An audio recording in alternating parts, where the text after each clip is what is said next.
ずもたくさんあって、タンパク質とか、そのビタミン、ミネラルとか、すべてを補充する。本当に、ゆういちくんと組んで、Are you two actually dating?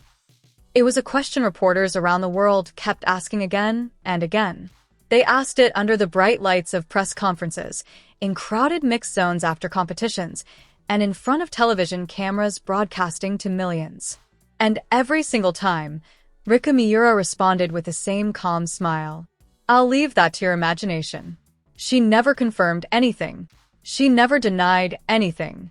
With a single sentence and a polite smile, she managed to end the conversation perfectly every time. But there was one place that never understood that answer. A small kitchen in Oakville, Ontario. Because in that kitchen, there was no such thing as imagination. There were only facts.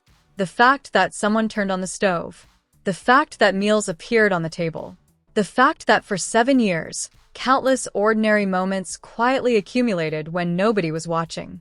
And today, that is the story worth telling. The story begins in the fall of 2019. At the time, Riku Miura and Ryuichi Kihara had only recently formed their partnership.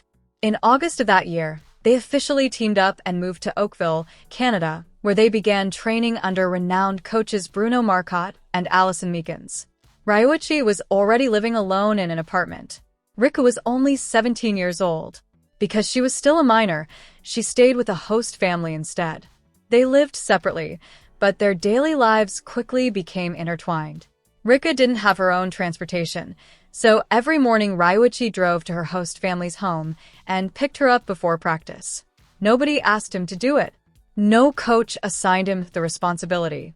No one made it a requirement. He simply decided to do it, morning after morning.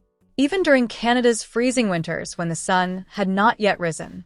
Even after exhausting training sessions that left both skaters completely drained. He showed up. Then after practice, another routine quietly began. The two would return to Ryuichi's apartment and make dinner together. Living overseas was expensive, and they agreed that eating out would be reserved for special occasions only. Most nights, they cooked. Tired muscles. Heavy legs. Another day of training behind them. And yet someone still had to stand in the kitchen and prepare food. More often than not, that person was Ryuichi. And the meal he made most frequently was curry.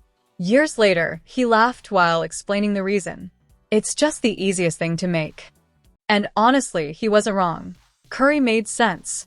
You could cook a large batch at once. It lasted multiple meals. It provided the calories athletes needed. For two skaters training at an elite level, it was practical, logical, efficient. So yes, maybe it really was just because it was easy. But when something happens several times a week, for several months, for several years, for 7 straight years, you begin to wonder whether the explanation because it was easy tells the whole story. At that time, Riku was quietly struggling. She rarely spoke about it publicly, but homesickness followed her everywhere. She was living in a foreign country, trying to navigate a new language, learning an entirely different discipline of figure skating, adjusting to new coaches, new expectations, and a completely different life. Everything changed at once. And after those exhausting days, imagine what it meant to come back and find a warm meal waiting. Maybe Ryuichi's curry wasn't extraordinary. Maybe it wasn't the greatest curry in Canada. That wasn't the point. It was warm.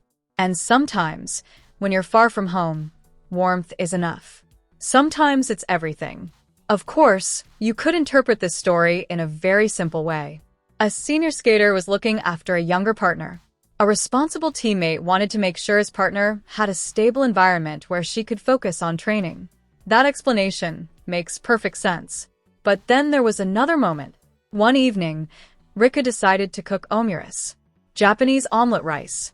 After tasting it, Ryuichi smiled and said it was delicious. Then he added something unexpected.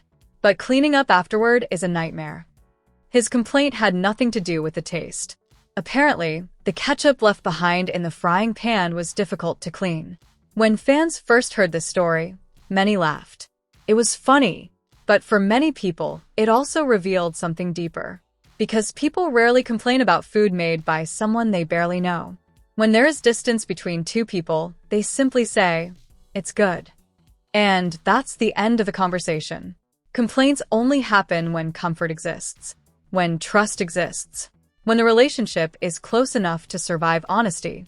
Riku cooked omuris again. Ryuichi ate it again. He complained again. And somehow, that became part of their routine.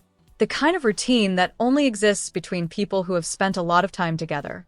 The kind of routine that cannot be forced. The kind that develops naturally over years. And little by little, without realizing it, a kitchen in Oakville became just as important to their story as the ice rink itself. At the retirement press conference, Ryuichi Kihara broke down in tears. What made the moment even more emotional was the fact that he had prepared his speech in advance. He knew what he wanted to say. He had rehearsed it. Yet when the time came, his voice began to shake. The emotions became too overwhelming to control. For nearly 30 seconds, he couldn't speak. The room fell silent. Then, sitting beside him, Riku Miura quietly leaned forward and said something simple. "Please don't cry." The cameras captured every second of it. The image was broadcast around the world, and many people watching likely found themselves asking the same question. Is that really something you say to just a skating partner? Because telling someone don't cry isn't the response of a distant relationship. It's not the language of strangers. It's not even the language of people who simply work together. It's the language of someone who knows exactly what the other person is feeling.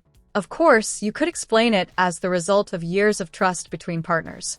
That explanation would be completely reasonable. But what happened next made the moment even more memorable. After hearing Riku's words, Ryuichi took a deep breath and gathered himself. Then he continued speaking, and much of what followed was directed toward her. It felt as if every night spent together in that Oakville kitchen somehow found its way into those words. Every meal, every ride to practice, every difficult conversation, every victory, every setback, all of it seemed to be present in that moment. After the press conference ended, Ryuichi shared a single photograph on social media. The picture showed a road somewhere in America stretching endlessly toward the horizon. The caption contained only one word: freedom. Just one word. Nothing more. Soon afterward, Riku left a comment on the post. The contents were never made public, but people confirmed that Ryuichi responded almost immediately. Even after retirement, they were still connected. Meanwhile, Riku returned home to Hyogo Prefecture. During an interview, she admitted something simple.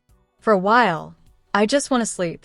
After all, she had spent 7 years living nearly every day alongside the same person. More than 360 days a year. Training together. Traveling together. Competing together. Facing pressure together. What was she thinking during that first night apart? Only she knows. As always, perhaps the answer remains exactly the same. I'll leave that to your imagination. But then something unexpected happened. Just 2 weeks later, on May 1st, 2026, they were standing on the ice together again. Only 14 days had passed since retirement. The venue was packed. More than 2,500 fans filled the arena. Tickets sold out almost instantly. The audience wasn't there to watch a competition. There were no judges, no scores, no medals. And yet the excitement felt just as powerful.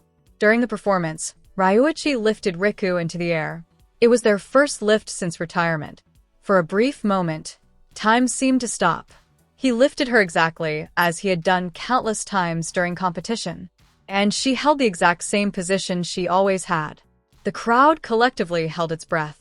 Because even without medals on the line, something about the moment felt special. It felt familiar. It felt meaningful. And above all, it felt real. When the performance ended, Riku took the microphone and said something that immediately caught everyone's attention. In pair skating, I believe meeting your partner is destiny. Destiny. A powerful word. And as those words echoed through the arena, many people probably wondered whether she was talking only about skating. Soon after, the pair announced a brand new ice show. The title was simple: Destiny. The show is scheduled to take place from July 31st through August 2nd at Tokyo's Tawa Ice Arena. When asked about the title, Riku explained it clearly. I believe meeting your partner is destiny. That's why we chose this name. Ryuichi also described the show's vision. He wanted audiences to experience the same speed, power, and excitement that existed during competition. But perhaps the most interesting part wasn't the concept. It was the fact that they were creating it together. Two retired athletes. A project called Destiny. A show built around the partnership that had defined 7 years of their lives. And strangely, no reporter in the room seemed interested in asking what their relationship actually was. Or maybe they were. Maybe they simply already knew what answer they would receive. I'll leave that to your imagination. Now let's pause for a moment and look at the timeline. In 2021, they moved into the same apartment building. In 2022, Riku suffered a shoulder dislocation, and Ryuichi later admitted he felt like his heart stopped. In 2023, Ryuichi's back injury forced him away from competition, and Riku said that without him, pair skating had no meaning. In 2025, they became world champions in Boston and decided during the flight home that Milan would be their final Olympic journey. In February 2026, they captured Olympic gold with a record-breaking free skate and embraced on the ice for nearly 30 seconds. In April 2026, tears filled the retirement press conference, followed by Riku's gentle words. Please don't cry. In May 2026 came Destiny. When you look at all those moments together, one question naturally appears. What do you call a relationship built over 7 years like that? Technically, the answer is simple. Skating partners. But somehow that phrase feels too small, too limited, too narrow to contain everything that happened. Even after retirement, Ryuichi revealed plans for the future. The name of his academy wasn't going to be Ryuichi Academy. Instead, it would be Riku Academy. Their names remained together. Even after competition ended, he never felt the need to explain why. Maybe he didn't have to. Riku made a similar statement herself. I want to help with Ryuichi's coaching. Even after her competitive career ended, she chose to remain by his side professionally. The competitions were over. The medals were won. The goals had been achieved. And yet they were still moving in the same direction. Why? Once again, perhaps their answer would be exactly the same. I'll leave that to your imagination. And so we return one final time to that small kitchen in Oakville. For 7 years, Riku ate the curry Ryuichi cooked. For 7 years, Ryuichi complained about cleaning the frying pan after Riku made omuris. Morning pickups became routine. Shared dinners became normal. The kitchen witnessed injuries, fears, victories, defeats, dreams, and sacrifices. Through it all, it remained there, silent, unnoticed, but always present. Reporters around the world kept asking whether they were dating. The two always smiled and gave the same answer. But perhaps the kitchen always knew more than anyone else. The scent of curry lingering in the air. The ketchup stains left behind after dinner. The countless evenings spent talking about everything and nothing. Those walls witnessed it all. This summer, Destiny will open its curtain. No judges. No scores. No competition. Just two people standing together on the same sheet of ice once again.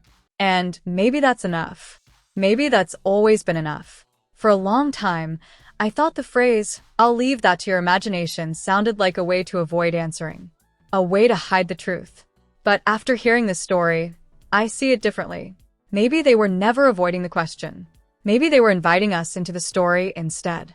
Inviting us into that kitchen. Into those quiet dinners. Into the memories that can never fully be explained.